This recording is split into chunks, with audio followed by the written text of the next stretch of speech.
బాగానే మాట్లాడుతున్నాను.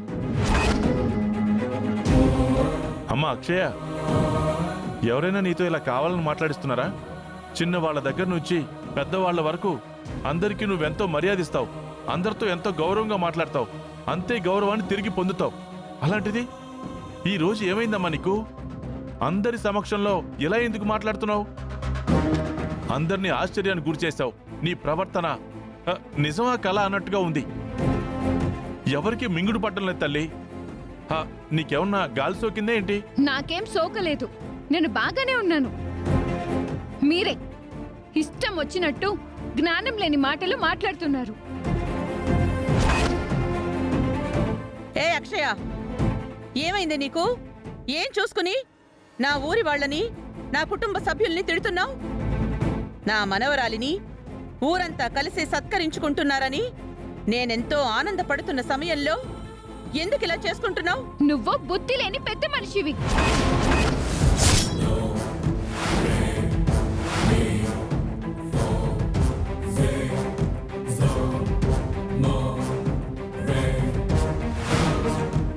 అందుకే నీకు జరగవలసిన సన్మానం నాకు జరుగుతుంది. ఓలమ్మో ఓలమ్మో ఓలమ్మో, పెద్దవిడి గారు నట్టుకొని ఎంత పెద్ద మాటలు అనేసింది.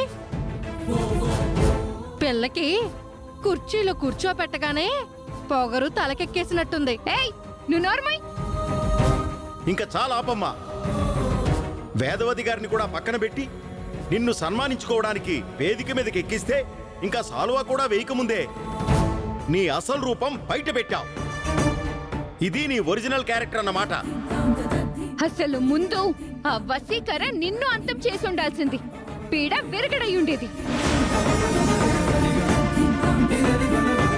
ఎందుకంటే నువ్వు కోట కట్టించడం వల్లనే కదా అది చివరికి శవాల కోటలా తయారైంది. మా తాతయ్యని పట్టుకుని అంతంత మాటలంటావా? చిన్నపిల్లవైపోయావు. లేదంటే నీ చెంప చెల్లు మనిపించేవాణ్ణి. నా ముందుకు రా, నీ చెంప చెల్లు మనిపిస్తా. అక్షయ, నువ్వు ఇంకొక మాట ఎక్కువ మాట్లాడవంటే ఆ పని నేను చేయాల్సి వస్తుంది. నోటికి అడ్డు అదుపు లేకుండా మాట్లాడుతున్నావు. మర్యాద దక్కవలసిన చోట మర్యాదని పోగొట్టుకుంటున్నావు. అసలు మనం చూస్తున్నది అక్షయనేనా? అక్షయదేవికి జై అంటూ మీరందరూ జేజేలు కొట్టిన అక్షయనేనా? నాకైతే అంత అయోమయంగా ఉంది. ఒకేసారి ఇంత గర్వం తలకెక్కేసిందా? ఎలాంటి బిడ్డను కన్నావమ్మా? మరీ ఇంత దారుణంగా మాట్లాడుతుందా? ఏం పోయే కాలం వచ్చింది నీ కూతురికి? వినాశకాలే విపరీత బుద్ధి అని ఇందుకే అంటారు. అసలు ఆ సామెత ఇలాంటి వాళ్ళని చూసే రాసుంటారు.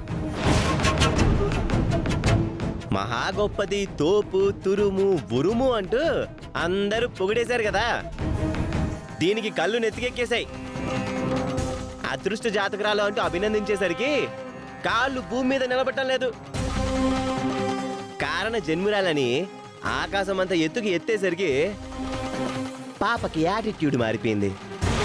వేదవతి గారి మనవరాలు కదా అని, అవని కూతురు కదా అని అందరం కలిసి అందలం ఎక్కిస్తే బుద్ధి బయట పెట్టుకుంది. అవునవును, కొత్త బిచ్చగాడు పొద్దెరగడన్నట్టు ఇలాంటి సన్మానాలు చిన్న వయసులో జరుగుతుండేసరికి ఆ మనిషిలో అహం ఎక్కువైపోయింది. చిన్నపిల్లవి కదా అని అందరం ఏం అనలేకపోతున్నాం. లేదంటే నువ్వన్న మాటలకి ఊరి నుంచి తరిమేవాళ్ళం. జగన్నాథం గారు, మీరు పెద్దవారు కాబట్టి పెద్ద మనసు చేసుకొని సన్మానం ఏర్పాట్లు చేయించారు. కానీ కుర్చీలో కూర్చునే అర్హత, సన్మానం పొందే భాగ్యం ఆ పిల్లకి లేవు. మనం ఈ ఏర్పాట్లన్నీ ఘనంగా జరిపించాం, అన్నీ వృధా అయిపోయాయి. నా మనవరాలిది తప్పయింది, అందరూ మన్నించండి. నేను నా మనవరాలితో అందరికీ క్షమాపణ చెప్పిస్తాను. నేను చెప్పను. అలా అనకమ్మా. నువ్విలా చేయడం వలన నీకే కాదు, కుటుంబం అందరికీ చెడ్డ పేరొస్తుంది. అర్థం చేసుకో అమ్మా. అవని, నువ్వైనా చెప్పమ్మా. అక్షయ, నీకు ఏ గాలి సోకిందో నాకైతే అర్థం కావడం లేదు. అంత అయోమయంగా ఉంది. ముందు నువ్వు అందరినీ క్షమించమని అడుగు. నేను అడగను అడగను అడగను.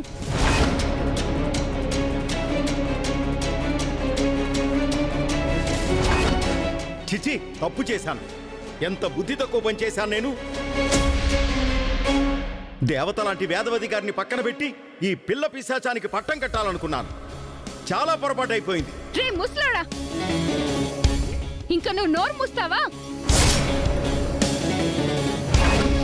తాతయ్య గారిని పట్టుకొని ఎంత మాట అనేసిందో చూడండి. నువ్వు వెంటనే యాక్షన్ తీసుకో రవి. 2 దెబ్బలు పడితే గాని లైన్లోకి రాదు. నువ్వు ఉండు.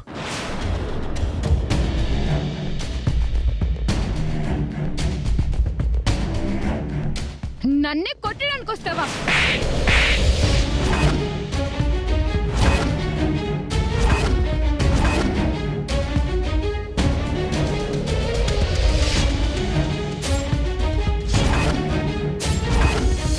అక్షయ, ఏం చేస్తున్నావు? నీకు అర్థమవుతుందా?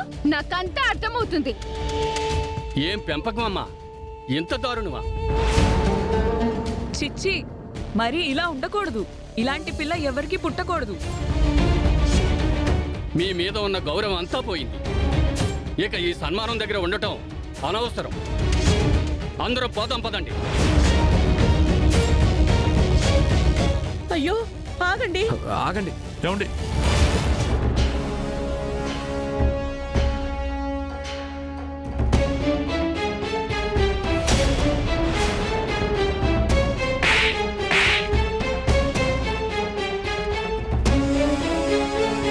అయిపోయింది, అంతా అయిపోయింది. నేను అనుకున్నట్టే అలాగే జరుగుతుంది. జరిగి తీరుతుంది. అవును. వేదా,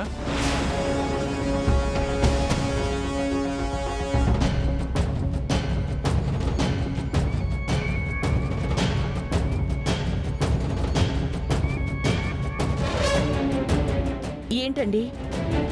అందరం అక్కడ ఉంటే నువ్వు ఒంటరిగా ఎక్కడున్నావేంటి? ఏం లేదండి, ఊరికే. అంతా అయిపోయింది, ఇలాగే జరిగి తీరుతుంది అంటూ ఒక్కదానివేదో మాట్లాడుకుంటున్నావేంటి? అదా, అది ఏం లేదులేండి. ఏం లేదంటావేంటి? ఆనందపడుతున్నావు, మురిసిపోతున్నావు, సంబరపడిపోతున్నావు. ఏదైనా ఉంటే నాతో చెప్పొచ్చు కదా, నేను ఆనందపడతాను. ఏం లేదు అని చెప్తున్నాను కదా. ఏం లేనప్పుడు నువ్వు ఇక్కడ ఒంటరిగా ఉండాల్సిన అవసరం ఏంటి? ఏమైంది మీకు? ఎందుకు గుచ్చుగుచ్చి అడుగుతున్నారు? ఈ కార్యక్రమం సవ్యంగా జరగకూడదని ఏదైనా ప్లాన్ చేసావా ఏంటి? అవును, దాని గురించే ఎదురు చూస్తున్నాను. కాసేపటి తర్వాత అక్షయ ప్రవర్తనను చూసి అందరూ ఆశ్చర్యపోతారు. ఇందాక నేనేదైతే కలగన్నానో అదే జరుగుతుంది. అరే, అడిగిన దానికి వెంటనే సమాధానం చెప్పకుండా ఇలా మౌనంగా ఉంటావేంటి?